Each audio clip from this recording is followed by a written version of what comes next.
ಚಿಂತಿಸುವುದು ಅವಿತತಿ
ಸಂತೋಷವೆನ್ನುವಂತಹ ಸಾಗರದಲ್ಲಿ ಚಿಂತೆಯನ್ನು ಅಲೆಗಳು ಅಡ್ಡು ಬರುವ ರೀತಿಯಲ್ಲಿ ಚಿಂತಾಕ್ರಾಂತರಾಗಿದ್ದೀರಾ.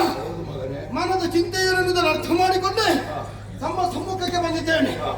ಮೂಳರಾದಂತಹ ಕೌರವಾದಿಗಳನ್ನು ಕತ್ತಿಯಿಂದ ಸೊಪ್ಪನ್ನು ನಾನು ಸವಾರಿ ಬರ್ತೇನೆ. ಆಶೀರ್ವದಿಸಿ ಉತ್ತರಂಗಕ್ಕೆ ಕಳುಹಿಕೊಟ್ರೆ ನೀನೇನು ಮಾಡಬಹುದು.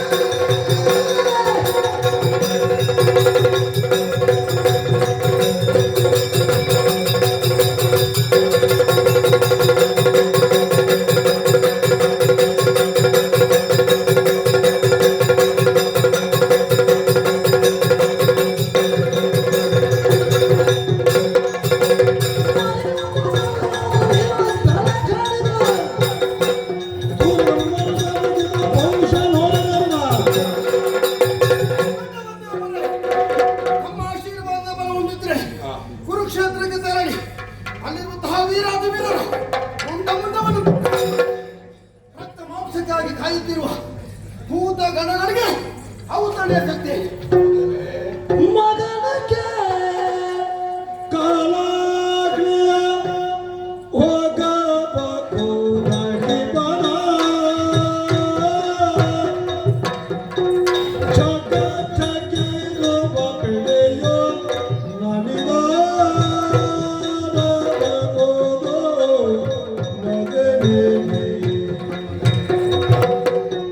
ವಿಗರ ರುದ್ರನ ಪಾಯನ ಹಕ್ಕನ ಬರೆದ ವಿಗರ ರುದ್ರನ ಪಾಯನ ಹಕ್ಕನ ಬರೆದ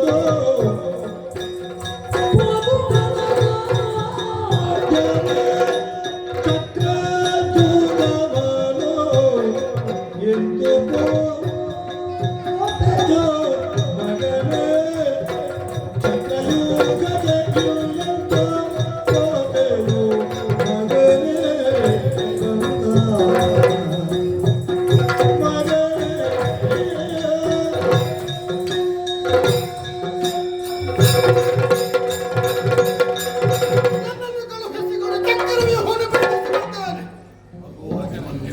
ದೊಡ್ಡಪ್ಪ ಅರ್ಜುನನಿಗೆ ನಿನ್ನಂತ ಅಪ್ಪ ಮಗ ಹುಟ್ಟಿದ್ದು ಅರ್ಜುನ ಬದುಕನ್ನೇ ಸಾರ್ಥಕಗೊಳಿಸಿತು.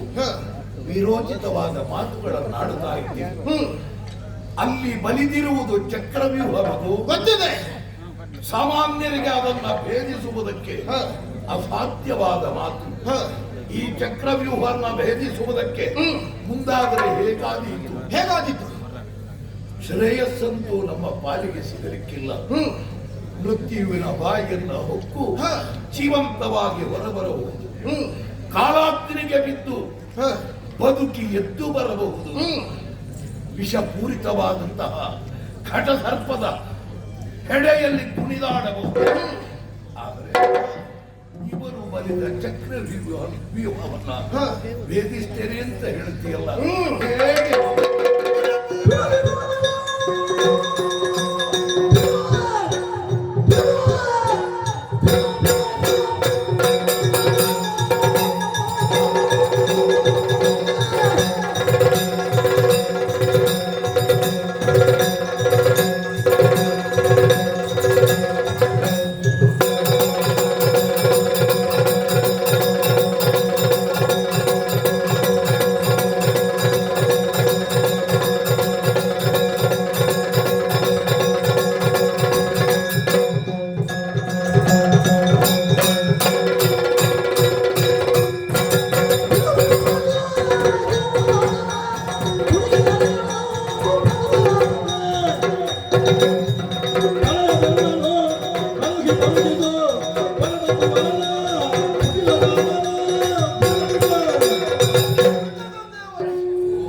ಹರಿಕುಲವ ಸಂಹರಿಪ ಹರಿಗೆತ ಮರಿಯೆಂಬ ಶಂಕೆ. ಆನೆಗಳ ಹೆಣ್ಣೊಂದು ಸಿಂಹದ ಮರಿಯನ್ನು ಕೆಣಕುವುದಕ್ಕೆ ಹೋದರೆ ಆನೆಗಳ ನಾಮಾವಶೇಷವಾಗಿ ಹೋಗ್ತದೆ. ಅದೇ ರೀತಿಯಾಗಿ ಕೌರವಾದಿಗಳಿರುವಂತಹ ಆನೆಗಳು ಈ ಸಿಂಹದ ಮರಿಯ ಮೇಲೆರಗಿದರೆ ಅವರ ಸಾವು. ಕಳುಹಿಸಿ. ಅಲ್ಲಿ ಯಾರಿದ್ದಾರೆ ಬಂದೆಯ? ಕನಕೆ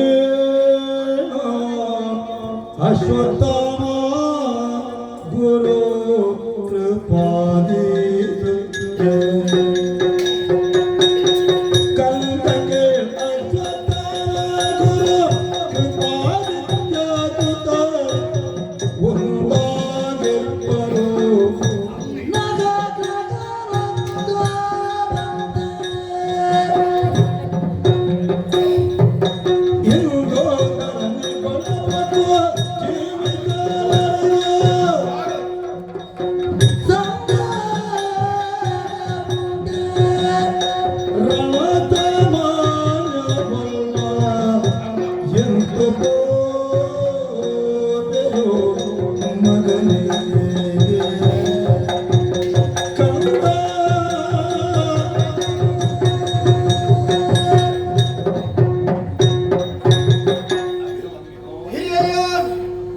ಹೋಗುವ ಸ್ಥಳ ಯಾವುದು? ಆ ಸ್ಥಳದಲ್ಲಿ ಇರುವವರು ಯಾರು? ಇದರ ಬಗ್ಗೆ ಚಿಂತಿಸಿ ಮುಂದಡೆ ಇಡಬೇಕು. ಕೇವಲ ನಮ್ಮಲ್ಲಿ ಸಾಮರ್ಥ್ಯ ಇದೆ, ಅಲ್ಲಿ ನಡೆಯುತ್ತಿರುವುದು ಧರ್ಮ ಯುದ್ಧ. ಆ ನೆಲೆಯಲ್ಲಿ ನೀನು ಆಲೋಚಿಸಿದರೆ ಅಲ್ಲಿ ಕುತ್ಸಿತ ಮನೋಭಾವದವರೇ ತುಂಬಿ ತುಳುಕುತ್ತಾ ಇದ್ದಾರೆ. ಪಾಂಡವರ ಸರ್ವನಾಶಕ್ಕಾಗಿ ಕೌರವನೆಂಬ ನೊಗಕ್ಕೆ ಹೆಗಲು ಕೊಟ್ಟವರು ಅಶ್ವತ್ಥಾಮರು ಅವರಿದ್ದಾರೆ, ಗುರು ಕೃಪರಿದ್ದಾರೆ, ದ್ರೋಣಾಚಾರ್ಯರಿದ್ದಾರೆ. ಆಮೇಲೆ ನಮ್ಮ ಸರ್ವನಾಶವನ್ನೇ ಬಯಸುತ್ತಿರುವಂತಹ ಕರ್ಣನಿದ್ದಾರೆ. ಅಂತಹ ನವಗ್ರಹರುಗಳಂತೆ ಎಲ್ಲರೂ ಒಂದಾಗಿ ಸೇರಿದ ಸ್ಥಳಕ್ಕೆ ನೀನು ಹೋದ್ರೆ ಏನಾದೀತು ಎಂಬುದರ ಬಗ್ಗೆ ನಾನು ಆಲೋಚಿಸಿಬಿಡುವೆ ಮಗು. ನವಗ್ರಹಗಳಲ್ಲಿ ಯಾವುದಾದರೂ ಒಂದು ಗ್ರಹ ವೈರ ಸ್ಥಾನದಲ್ಲಿ ಉಂಟು ಅಂತಾದ್ರೆ ಅದಕ್ಕೆ ಗ್ರಹ ಶಾಂತಿ ಮಾಡಬಹುದು ಮಗು. ಈ 9 ಗ್ರಹಗಳು ವೈರ ಸ್ಥಾನದಲ್ಲಿಯೇ ಇದ್ರೆ ಯಾವುದಕ್ಕೆ ಶಾಂತಿ ಮಾಡತಿ, ಯಾವುದರಲ್ಲಿ ಸತ್ಫಲವನ್ನ ನಿರೀಕ್ಷೆ ಮಾಡತಿ? ನೀನು ಬಿಡು. ಪರಮೇಶ್ವರನಿಗೂ ಆ ವ್ಯೂಹವನ್ನ ಭೇದಿಸುವುದಕ್ಕೆ ಅಸಾಧ್ಯ ಮಗು. ಬೇಡ.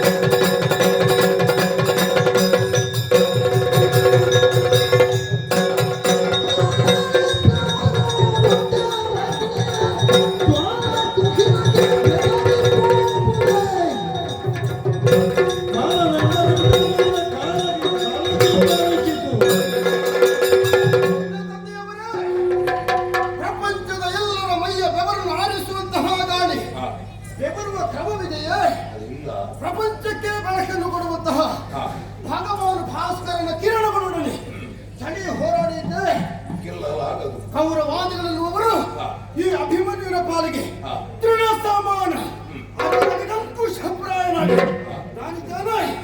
ಆಶೀರ್ವದಿಸಿ.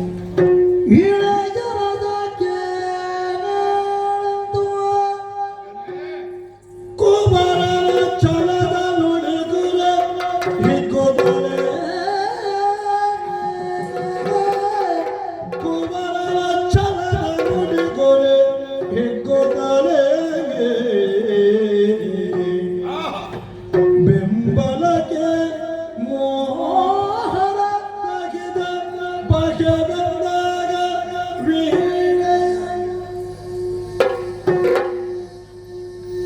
ನಿನಗೆ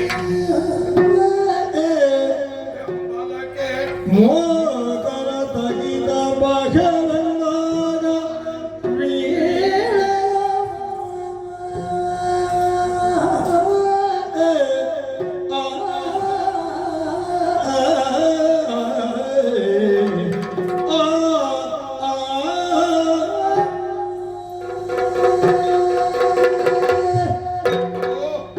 ದೊಡ್ಡಪ್ಪ ಒಮ್ಮೆ ನೀನು ಹೋಗುತ್ತೇನೆಂದಾಗ ನಾನು ಅಳುಕಿದುದು ಸತ್ಯ ಮಗನೇ. ಭಯ ನನ್ನನ್ನು ಆವರಿಸಿತ್ತು. ರಾಜ್ಯಭ್ರಷ್ಟನಾದಂತಹ ಧರ್ಮರಾಯ ಏನೋ ಮಾಡ್ಲಿಕ್ಕೆ ಹೊರಟಿದ್ದಾನೆ ಎಂಬ ಅಪವಾದ ನಮ್ಮ ಮೇಲೆ ಬರಬಾರದು. ತಿಂಗಳನ್ನ ಇಲ್ಲದವನಿಗೆ ತಂಗಳನ್ನ ಅಂತ ಹೇಳಿದ ಹಾಗೆ ಮಾಡಿಕೊಂಡ ಅಂತ ಯಾರಾದ್ರೂ ಅಂದ್ರೆ ಅದಕ್ಕೆ ಉತ್ತರದಾಗಿ ನಾನಾಗ್ತೇನೆ. ಆದರೆ ನಿನ್ನ ಛಲಗಳ ನುಡಿಯನ್ನು ಕೇಳಿದಾಗ ಹೃದಯ ತುಂಬಿ ಬಂತು. ಸಂತೋಷ ಆಯಿತು. ನಿನ್ನನ್ನು ಕಳುಹಿಸಿಕೊಡುವುದರಲ್ಲಿ ಯಾವ ಆಕ್ಷೇಪವೂ ನನ್ನದ್ದಿಲ್ಲ. ನೀನೊಬ್ಬರೇ ಹೋಗುವುದಲ್ಲ, ಮತ್ತೆ ಸೇನಾ ಸಮೇತನಾಗಿ ನಿನ್ನ ಬೆಂಬಲಕ್ಕೆ ನಾವೆಲ್ಲರೂ ಬರ್ತೇವೆ. ಇದು ರಣವೀಳ್ಯವನ್ನು ನಿನಗೆ ಕೊಡ್ತಾ ಇದ್ದೇನೆ. ಉಳಿದ ಪುರುಷರಿಗೆ ನಿನ್ನ ಪೌರುಷಾದರ್ಶವಾಗಲಿ. ಹೋಗಿ ಬಾ. ಜಯಸಿರಿಯ ಮುಡಿಯನ್ನು ದರದರನೆಲ್ಲ ತರ್ತೇನೆ. ಆಶೀರ್ವಾದ. ಹೋಗಿ ಬಾ. ದೊಡ್ಡ ತಂದೆಯವರಿಂದ ಶುಭಾಶೀರ್ವಾದವನ್ನು ದೂರವೆಲ್ಲಿವನ್ನು ಪಡೆದವರಿದ್ದೇನೆ. ಆದಷ್ಟು ಬೇಗನೆ ರಣಕ್ಷೇತ್ರವನ್ನು ಸೇರಿಕೊಳ್ಳುತ್ತೇನೆ. ಜನನಿ ಗರುಗದೆ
ಜನನೆ ಗರುಗದೆ ಪೋದೆ ನಾದಡೆ ನೆನೆ ನೆನೆದು ಮಲಗುವಳು ಅದರ ಜನನೆ ಆಲಯದೆಡೆಗೈದು ವಿನಯದು ಅರುಗುತ್ತ ಅಪ್ಪಳೆಯ ಪಡೆದ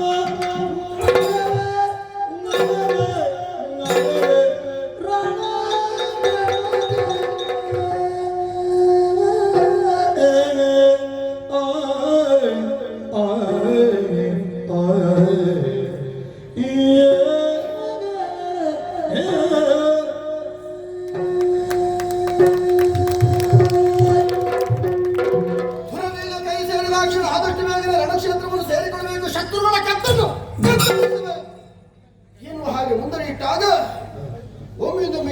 ಜಾಗೃತವಾಗುತ್ತಾ ಇದೆ. ಯಾವುದೇ ಒಂದು ಕಾರ್ಯವನ್ನು ಮಾಡಿ ಅದರಲ್ಲಿ ಯಶಸ್ಸನ್ನು ಸಾಧಿಸಬೇಕು ಅಂತ ಆದ್ರೆ ಗುರು ಹಿರಿಯರ ಆಶೀರ್ವಾದ ಅತ್ಯಗತ್ಯ. ಈಗಾಗಲೇ ದೊಡ್ಡಪ್ಪನ ಆಶೀರ್ವಾದವನ್ನು ನಾನು ಪಡೆದವರಿದ್ದೇನೆ. ಇಷ್ಟೇ ಸಾಕಿ ಎನ್ನುವ ಹಾಗೆ ಯೋಚನೆ ಮಾಡಿದರೆ ಖಂಡಿತ ಸಾಲದು. ನವ ಮಾಸಗಳವರೆಗೆ ತನ್ನುದರದಲ್ಲಿರಿಸಿ 10ನೇ ತಿಂಗಳಲ್ಲಿ ಹೆತ್ತು ಈ ಪ್ರಪಂಚದ ಬೆಳಕನ್ನು ಕಾಣಿಸಿಕೊಟ್ಟು ನನ್ನ ಲಾಲನೆ ಪಾಲನೆ ಮಾಡಿದಂತಹ ನನ್ನ ಹೆತ್ತವೇ ಸುಭದ್ರ ಮಾತೆ. ಅವಳಲ್ಲಿಂದು ಮಾತನ್ನು ಹೇಳದೆ ಹೋದ್ರೆ ರಣಕ್ಷೇತ್ರಕ್ಕೆ ಹೋಗುವ ಪೂರ್ವದಲ್ಲಿ ಒಂದು ಮಾತು ಹೇಳುವ ವ್ಯವಧಾನವು ಅಭಿಮನ್ಯುಗಿಲ್ಲವಲ್ಲ ಎನ್ನುವ ಹಾಗೆ ಕಣ್ಣೀರಿಗರೆದ್ರೆ ಅದೇ ನನ್ನ ಪಾಲಿಗೆ ಶಾಪವಾಗಿ ಪರಿಣಮಿಸಿತು. ತಾಯಿ ತಾನೇ ಮೊದಲ ಗುರು, ತಾಯ ಮರೆತ ಬಾಲನೊಬ್ಬ ಶ್ವಾನಕ್ಕಿಂತ ಕೇಳು. ಮನೆಯಿಂದ ಹೊರಗೆ ಹೋಗುವಂತಹ ಮಗನೊಬ್ಬ ಯಾರಲ್ಲಿ ಒಂದು ಮಾತನ್ನು ಹೇಳದೇ ಇದ್ರೂ ತೊಂದರೆ ಇಲ್ಲ. ಹೆತ್ತ ತಾಯಿಯಲ್ಲಿ ಹೇಳಿ ಹೋದಂತಾದ್ರೆ ಕಾರ್ಯದಲ್ಲಿ ಯಶೋವಂತನಾಗ್ತಾನೆ ಎನ್ನುವುದರಲ್ಲಿ ಅನುಮಾನವೇ ಇಲ್ಲ. ಹೆತ್ತವೇ ಚಿತ್ತವನ್ನು ನೋಯಿಸುವುದಕ್ಕೆ ನನ್ನ ಮನಸ್ಸು ಇಷ್ಟಪಡುವುದಿಲ್ಲ. ಹಾಗಾಗಿ ಮಾತೆ ಅಂತಃಪುರಕ್ಕೆ ತೆರಳಿ ವಿನಯದಿಂದ ವಿಷಯವನ್ನು ಅರುಹಿ ಆ ಬಳಿಕ ಕಾರ್ಯೋನ್ಮುಖನಾಗ್ತೇನೆ.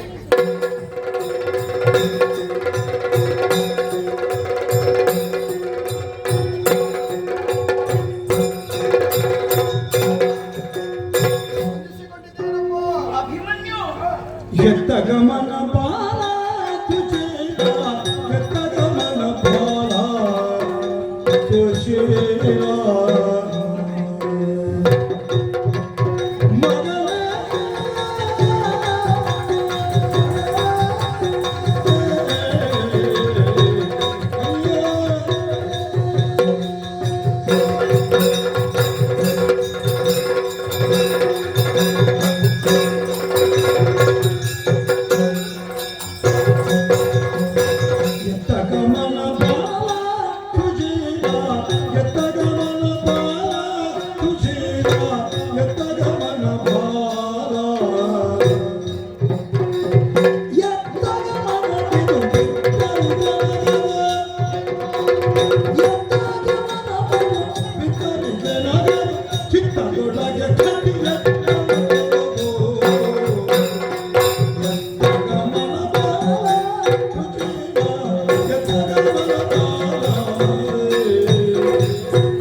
ಅಭಿಮನ್ಯು ನಿನ್ನನ್ನು ಕಂಡಾಗ ಮನಸ್ಸು ಸಂತೋಷದಲ್ಲಿ ಕುಣಿಯುತ್ತಾ ಇತ್ತು.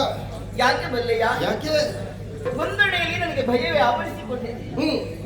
ಕುರುಕ್ಷೇತ್ರದಲ್ಲಿ ನಡೆಯುತ್ತಿರುವಂತಹ ವಿದ್ಯಮಾನಗಳೆಲ್ಲವನ್ನು ಕೇಳಿ ತಿಳಿದುಕೊಳ್ಳುತ್ತಾ ಇದ್ದೆ ನಾನು. ಈ ಮಧ್ಯೆ ನನ್ನ ಮಗನಾದ ಅಭಿಮನ್ಯು ಎಲ್ಲಿ ಇರುವುದಾಗಿ ಕಣ್ಣುಗಳು ಹುಡುಕಾಡುತ್ತಾ ಇತ್ತು. ನೀನಾಗಿಯೇ ಬಂದು ನನ್ನನ್ನು ಬಳಿಗೆ ಬಂದು ಅಮ್ಮ ಅಂತ ನೀನು ಕರೆದಾಗ ಸಂತೋಷವಾಯಿತು ಭಕ್ತಿ. ಆದ್ರೂ ಬಳಿಗೆ ಬರುತ್ತಾ ನಿನ್ನನ್ನೇ ನೋಡಿದ ಹೊರತು ಸರಿಯಾಗಿ ಗಮನಿಸಿದವಳು ನಾನಲ್ಲ.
ಕೆಲವು ಸಂಶಯಗಳಿಗೆ ನೀನೇ ಅವಕಾಶವನ್ನು ಮಾಡಿಕೊಟ್ಟ ಹಾಗಾಯಿತು. ಯಾಕೆ? ನೀನು ಅಪ್ಪಿತಪ್ಪಿ ನನ್ನ ಬಳಿಗೆ ಬಂದದ್ದಲ್ಲ ತಾನು. ಖಂಡಿತ ಅಲ್ಲ. ನಿನ್ನ ಅಮ್ಮನನ್ನು ನೋಡುವಂತ ಉದ್ದೇಶದಲ್ಲಿ ಬಂದೆಯಾ? ನಿಮ್ಮನ್ನು ನೋಡುವಂತಹ ಕಾಕರದಿಂದ ಓಡಾಡಿಕೊಂಡು ಬಂದಿದ್ದೇನಮ್ಮ. ಸಂಶಯ ಯಾಕೆ ಬಲ್ಲೆಯ? ಯಾಕೆ? ಮಗು ಓ, ತಾಯಿಯ ಬಳಿಗೆ ಬರುವಂತಹ ಸಂದರ್ಭದಲ್ಲಿ ಹ, ಇಷ್ಟೆಲ್ಲ ಸಿದ್ಧತೆ ಬೇಕೆ? ಯಾವುದು? ಎದೆಯಲ್ಲಿ ಸಿಡಿಸಿದ ಕವಚ, ಬೆನ್ನಲ್ಲಿ ತುಂಬಿದ ಬತ್ತಳಿಕೆ, ಹೌದು. ಹೊರೆಯಲ್ಲಿ ಕಠಾರಿ, ಹ್ಮ್. ಕೈಯಲ್ಲಿ ಧನುರ್ಬಾಣವನ್ನು ಹಿಡಿದುಕೊಂಡಿದ್ದೀಯ. ಹ, ಮಗು ಹ್ಮ್. ಹೊರಟು ನಿಂತಹ ರೀತಿ ನೀತಿಯನ್ನು ಕಂಡಾಗ ಹ, ಯುದ್ಧಕ್ಕೆ ಇರುವುದನ್ನು ತಿಳಿದುಕೊಳ್ಳುವುದಕ್ಕೆ ಸಾಧ್ಯ ಉಂಟು. ಹ್ಮ್. ಯಾವತ್ತೂ ಅಮ್ಮನಲ್ಲಿ ಹೇಳದೆ ಯಾವುದೇ ಕಾರ್ಯಕ್ಕೆ ಮನ ಮಾಡಿದವನು ನೀನಲ್ಲ. ಇಲ್ಲ. ಮಗು ಓ, ಹೊರಟದ್ದು ಯುದ್ಧಕ್ಕೆ ತಾನೆ. ಹ್ಮ್. ಯಾರಲ್ಲಿ ಯುದ್ಧ? ಹ. ಎಲ್ಲಿ ಯುದ್ಧ? ಹೇಳನೆಯ ಮಗನೇ. ಹಾರಿಸಬೇಕಮ್ಮ. ಲಾಲ ಬದಲದಾದೆ ಎನ್ನ ಭಿನ್ನಪವನ್ನು ಅಮ್ಮ ಅಮ್ಮ ಅಮ್ಮ ಅಮ್ಮ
ಓ ಮಂದಿಯೇ, ಮಗನೇ ನಾನು ಹೊರಟ ರೀತಿಯನ್ನು ಗಮನಿಸಿದಾಗ ತಮಗೆ ಆಶ್ಚರ್ಯವಾಯಿತೆ. ನಿಜ.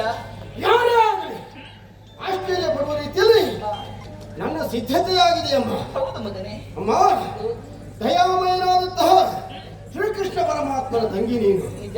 ನಿನ್ನಲ್ಲಿಯೂ ದಯಾಗುಣಕ್ಕೇನೂ ಕೊರತೆ ಇಲ್ಲ ತಾಯಿ.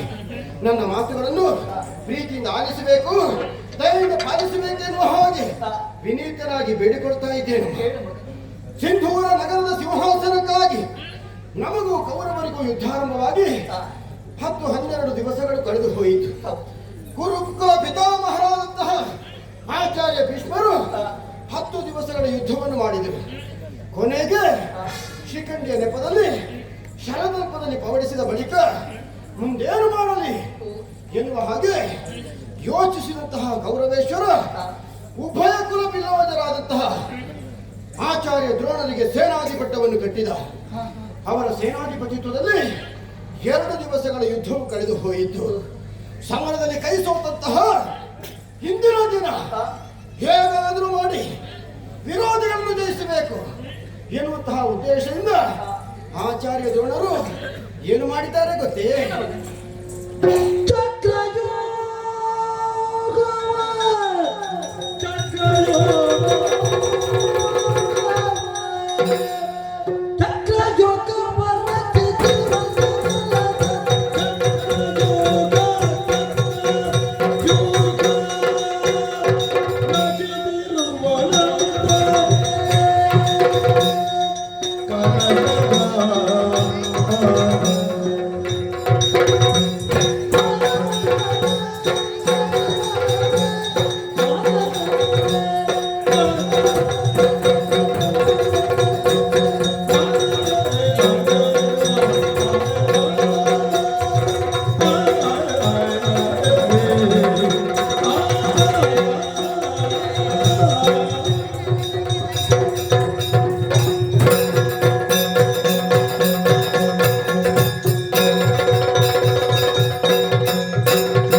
ನಮ್ಮನ್ನು ಗೆಲ್ಲಬೇಕು ಏನೋ ಉದ್ದೇಶದಿಂದ ತಂತ್ರಗಾರಿಕೆಯಲ್ಲಿ ನಿಪುಣರಾದಂತಹ ಆಚಾರ್ಯ ದ್ರೋಣರು ಏನು ಮಾಡಿದ್ರು ಮಗನೇ? ಇಂದಿನ ದಿನ ವಿಶೇಷವಾದಂತಹ ಚಕ್ರ ವ್ಯೂಹವೊಂದನ್ನು ರಚಿಸಿದ್ದಾರೆ. ಚಕ್ರವ್ಯೂಹ ರಚಿಸಿದ್ದು ಮಾತ್ರವಲ್ಲ, ಇದನ್ನು ಭೇದಿಸುವಂತಹ ಸಮರ್ಥರು ಪಾಂಡವರ ಪಕ್ಷದಲ್ಲಿದ್ದರೆ ಬರಲಿ ಬರಲಿ ಎನ್ನುವ ಹಾಗೆ ಅಂತಾಹ್ವಾನವನ್ನು ನೀಡಿದ್ರು.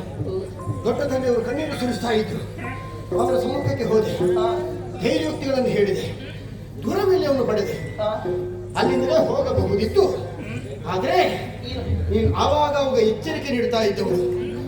ಈ ಪ್ರಪಂಚದಲ್ಲಿ ಒಂದು ಹುಲ್ಲು ಕಡ್ಡಿ ಅಲುಗಾಡಬೇಕು ಅಂತಾದ್ರೂ ಭಗವತ್ ಸಂಕಲ್ಪ ಬೇಕು ಎನ್ನುವ ಹಾಗೆ ಜಗದ ಅಧ್ಯಕ್ಷನು ನನ್ನ ಮಾವನು ನಿನ್ನ ಅಣ್ಣನೂ ಆದಂತಹ ಶ್ರೀಕೃಷ್ಣ ಪರಮಾತ್ಮನ ಪೂರ್ಣ ಆಶೀರ್ವಾದ ನನಗೆ ಬೇಕೇ ಬೇಕು.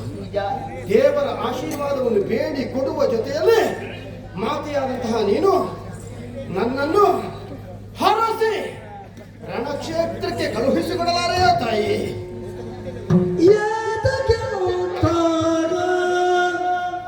ಬುದ್ಧಿ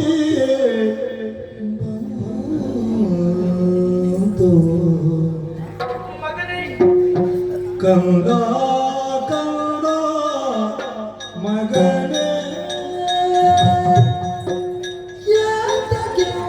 ಬುದ್ಧಿ ಬಂತು ಕಂದ ಕಂದ ನಿನಗೆ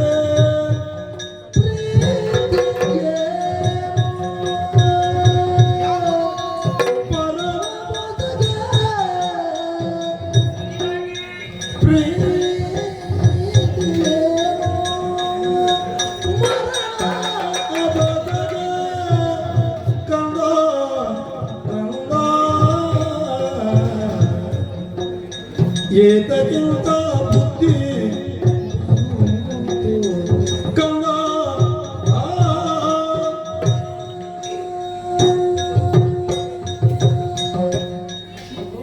ಅಮ್ಮ ಯಾವತ್ತೂ ನೀನಾಡಿದ ಮಾತನ್ನು ನಾನು ಹ, ಲಕ್ಷ ಬಿಟ್ಟು ಕೇಳುವವಳು. ಹ್ಮ್, ನೀನಾಡಿದ ಮಾತಿನ ಶಬ್ದದ ಅಕ್ಷರವನ್ನು ಹ, ನಿನ್ನ ಅಮ್ಮ ಶರೀರಡಿ ಕಿವಿಯಾಗಿ ಕೇಳಿಕೊಂಡವಳು ಮಗನೇ. ಒಳ್ಳೆಯದು. ಮಗು, ಓ, ಎಷ್ಟೊಂದು ಸುಲಲಿತವಾಗಿ ಹೇಳಿಬಿಟ್ಟೆ ನೀನು. ಹ್ಮ್, ನಿನಗೆ ಹೇಳುವುದಕ್ಕೆ ಸುಲಭ ಕಂದ. ಹ್ಮ್. ನಿನ್ನ ಅಮ್ಮನಿಗೆ ಕೇಳುವುದಕ್ಕೆ ಬಹಳ ಕಠಿಣವಾಗಿತ್ತಾಯಿತು. ಯಾಕೆ? ಮಗು, ಓ, ಚಕ್ರವ್ಯೂಹವನ್ನು ಭೇದಿಸಿ ಬರ್ತೇನೆ ಮಾತನಿಗೆ ಹೊರಟು ನಿಂತಿದೆಯಲ್ಲ. ಹ್ಮ್, ನನ್ನ ಮಗ ಯಾವತ್ತೂ ಬುದ್ಧಿವಂತ ಎನ್ನುವುದಾಗಿ ನಾನು ಭಾವಿಸಿಕೊಂಡದ್ದು. ಹ್ಮ್. ಯಾಕೆ ಮಗನ ಇಂತಹ ಬುದ್ಧಿ ನಿನಗೆ ಬಂದು ಹೋಯಿತು? ಇದು ಒಳ್ಳೆಯ ಬುದ್ಧಿ ಅಮ್ಮ. ಇಲ್ಲ ಮಗ, ಹ, ನಾವು ಬುದ್ಧಿ ಜೀವಿಗಳು. ಹ, ಯಾವತ್ತು ಮರಣಕ್ಕೂ ಹೋಗುವುದು ಬಯಸುವುದಿಲ್ಲ ತಾನೆ. ಹ್ಮ್, ಹ್ಮ್. ಕಂದ, ಓ, ನಮ್ಮ ವಿಷಯ ಬಿಡೋಣ. ಹ, ಕೇವಲ ಒಂದು ಇರುವೆಯು ಕೂಡ ಹ್ಮ್. ನೀರಿಗೆ ಬಿದ್ದಾಕ್ಷಣದಲ್ಲಿ ಬದುಕಬೇಕಿರುವಂತಹ ಒಂದೇ ಒಂದು ಆಸೆಯಿಂದ ಚಡಪಡಿಸುತ್ತಾ ಹ್ಮ್. ದಡವನ್ನು ಸೇರುವುದಕ್ಕೆ ಪ್ರಯತ್ನವನ್ನು ಮಾಡುವುದಿಲ್ಲವೇ? ಹೌದಮ್ಮ. ನಾವು ಹಾಗೆಲ್ಲವಲ್ಲ ತಾನೆ ಹ, ಮಗು. ಹ, ಬುದ್ಧಿವಂತರು ಹ. ಯಾವ ದಾರಿಯಲ್ಲಿ ನಡೆದು ನಮಗೆ ಅಪಾಯ ಉಂಟಿರುವುದನ್ನು ತಿಳಿದುಕೊಂಡೇ ನಾವು ಕಾಲಿಡಬೇಕು ಮಗು. ಅಮ್ಮ, ಹಾಗೆ ಅಂತ ಮರಣ ಬರಬಾರದು ಎನ್ನುವ ಹಾಗೆ ನಾವು ದೇವರಲ್ಲಿ ಬೇಡಿಕೊಂಡ್ರು ಮರಣ ಬಾರದೆ ಉಳಿಯುವುದಿಲ್ಲ. ತಪ್ಪುದೇ. ಜಾತಸ್ಯ ಮರಣಂ ಧ್ರುವಂ. ಹುಟ್ಟಿದಂತಹ ವ್ಯಕ್ತಿಗೆ ಒಂದಲ್ಲ ಒಂದು ದಿವಸ ಮರಣ ಎನ್ನುವುದು ಕಟ್ಟಿಟ್ಟ ಬುದ್ಧಿ. ಆ ಸಾವು ಹೇಗೋ ಬರುವುದಲ್ಲ ತಾಯೇ. ಅಲ್ಲ. ಅವನೊಬ್ಬ ಹೀಗೆ ಸತ್ತ ಹೇಗೋ ಸತ್ತ ಎನ್ನುವ ಹಾಗೆ ಅಪವಾದಕ್ಕೊಳಗಾಗಬಾರದು. ಇಲ್ಲ. ಸಾವಿನಲ್ಲಿಯೂ ಸಾರ್ಥಕತೆ ಇರಬೇಕು ಎನ್ನುವಂತಹ ಬಯಕೆ ನನ್ನ ತಾಯಿ. ನಮ್ಮ ನಾಡನ್ನು ಉಳಿಸುವುದಕ್ಕಾಗಿ ನಾಡಿಗಾಗಿ ಪ್ರಾಣಾರ್ಪಣೆ ಮಾಡಿದಂತಹ ವೀರ ಯೋಧರ ಕಥೆಗಳನ್ನು ಆಲೋಚನೆ ಮಾಡುತ್ತಾಯೇ. ಕೇಳಿದ್ದೆ. ತಂದೆ ತಾಯಿ ಬಂಧು ಬಳಗ ಮಕ್ಕಳು ನಾಡು ಎಲ್ಲವನ್ನು ಬಿಟ್ಟು ಸರ್ವಸ್ವವನ್ನು ತ್ಯಾಗ ಮಾಡುವ ಮೂಲಕ ನಾಡನ್ನು ಉಳಿಸಬೇಕು, ದೇಶವನ್ನು ಉಳಿಸಬೇಕು ಎನ್ನುವಂತಹ ಒಂದೇ ಒಂದು ಧ್ಯೇಯದೊಂದಿಗೆ ರಣಕ್ಷೇತ್ರದಲ್ಲಿ ವೀರಾವೇಶದ ಹೋರಾಡುವ ಮೂಲಕ ಅವರು ಮಹಾತ್ಮರಾಗಿದ್ದಾರೆ, ಹುತಾತ್ಮರಾಗಿದ್ದಾರೆ, ಅಮರರಾಗಿ ಉಳಿದಿದ್ದಾರೆ. ನಿಜ ಮಗ. ದೇವರನ್ನು ಪೂಜೆ ಮಾಡುವಷ್ಟೇ ವೀರ ಯೋಧರನ್ನು ಪೂಜೆ ಮಾಡುವುದಕ್ಕಾಗಿ ಮುಂದಾಗ್ತಾರೆ. ಯಾಕೆ ಗೊತ್ತೇ? ಅವರು ಮಾಡಿದಂತಹ ತ್ಯಾಗ ಹೆಚ್ಚಿನದ್ದಾದು. ಅಂತಹ ಸಾಲಿಗೆ ನಿನ್ನ ಮಗನು ಒಬ್ಬ ಸೇರಬೇಕೆನ್ನುವಂತಹ ಉದ್ದೇಶದಿಂದ ಹೊರಟು ನಿಂತಿದ್ದೇನೆ ತಾಯಿ. ಮಗನೇ, ಓ. ಎಲ್ಲರ ಎದುರಲ್ಲಿ ಇನ್ನೊಂದು ಎದೆತಟ್ಟು ಹೇಳಿಕೊಂಡೆ. ಹ್ಮ್. ವೀರ ಯೋಧನೊಬ್ಬನಿಗೆ ಮಗನಿಗೆ ಜನ್ಮವನ್ನು ಕೊಟ್ಟಿದ್ದೆ ಎನ್ನುವುದಾಗಿ. ಹ. ಆದ್ರೆ ಭಯ ಯಾಕೆ ಬರಲ್ಲ? ಯಾಕೆ? ಗುರು ದಾರುಣಿಯಲ್ಲಿ ಇರುವವರು ಯಾರು ಇರುವುದಕ್ಕೆ ಭಾವಿಸಿಕೊಂಡೆ.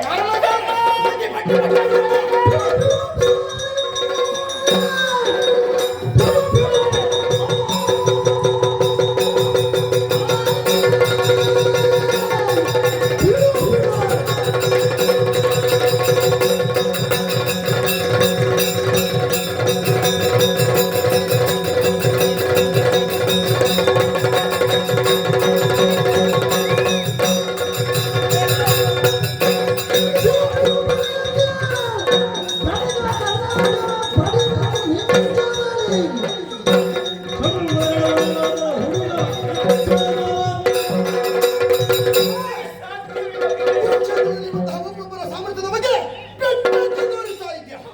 ಅವರೆಲ್ಲರೂ ಸಮರ್ಥರು. ವೀರರು. ನಿನ್ನ ಮಗ ನಿರ್ವೀರ್ಯನು ಹಾಗೆ ಭಾವಿಸಿದ್ಯಾ? ಇಲ್ಲ ಮಗನೇ. ಕರುಣಾದಿ ಸುಬಟಾವಳಿಯ ನಿಮ್ಮ ಈ ಶಾರದದಲ್ಲಿ ಸರಸಾ ಸರಸವಲ್ಲ ಮಗನೇ.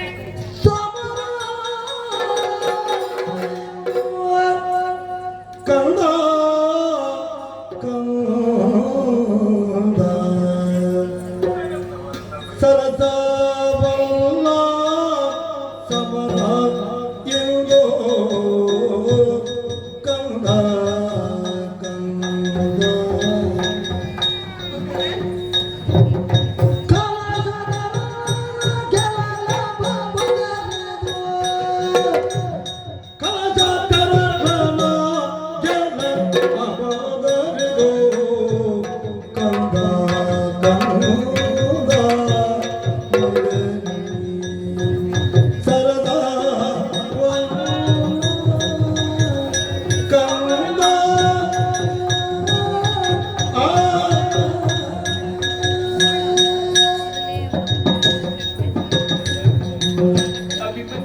ಜನನಿ ನಿನ್ನ ತೋಳ ತೆಕ್ಕಿಲಿರುವಂತಹ ವನದಲ್ಲಿ ನಿನ್ನ ಅಮ್ಮನಿಗೆ ಯಾವತ್ತೂ ಸಂಶಯ ಇಲ್ಲ ಮಗನೇ. ಹ ಆದ್ರೂ ಯಾಕೆ ಭಯಬಲ್ಲೆಯ?